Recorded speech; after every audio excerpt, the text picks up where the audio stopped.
আসসালামু আলাইকুম রহমতুল্লাহ। আজকে নতুন আরও একটি শিক্ষামূলক গল্প নিয়ে আপনাদের সামনে হাজির হলাম। আজকের গল্পটি হচ্ছে একজন আফগান কাবলিওয়ালা বাংলাদেশে বেড়াতে এসেছিল।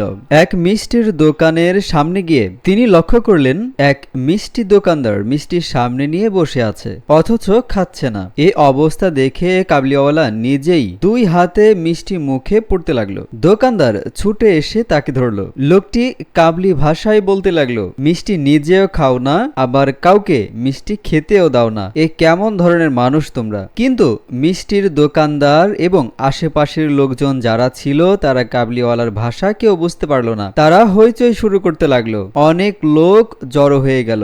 সবাই তাকে পুলিশের হাতে তুলে দেওয়ার চিন্তা করলো। সেখানকার একজন লোক বলল, লোকটি বিদেশি, এদেশের ভাষা এবং আচার আচরণ কিছুই সে জানে না, সুতরাং তাকে হাজতে দিয়ে কোনো লাভ নেই, বরং লোকটিকে মাথা ন্যাড়া করে একটি গাধার পিঠে বসিয়ে সারা শহর ঘোরাতে হবে। লোকটির যেমন কথা তেমনি কাজ। ছেলেরা দল নিয়ে পিছে পিছে ঢোল বাজিয়ে মিষ্টি চোর বলে প্রচার করতে লাগলো। বিপুল আয়োজনে শহরটি মুখরিত হয়ে গেল। এমতা অবস্থায় কাবলিওয়ালা যখন দেশে ফিরে গেল তখন সবাই বাংলাদেশ সম্পর্কে জানতে চাইল। কাবলিওয়ালা বলল, বাংলাদেশ খুব ভালো দেশ, সেখানে বিনা পয়সায় মিষ্টি খাওয়া যায়, বিনা পয়সায় চুল কাটা যায়, বিনা পয়সায় গাধার পিঠে চড়ে ভ্রমণ করা যায়, এমনকি বিনা পয়সায় একটি বাহিনীও পাওয়া যায় যারা পেছনে পেছনে ঢোল বাজিয়ে সম্বর্ধনার আয়োজন করে থাকে। সুন্দর একটি বাংলাদেশ।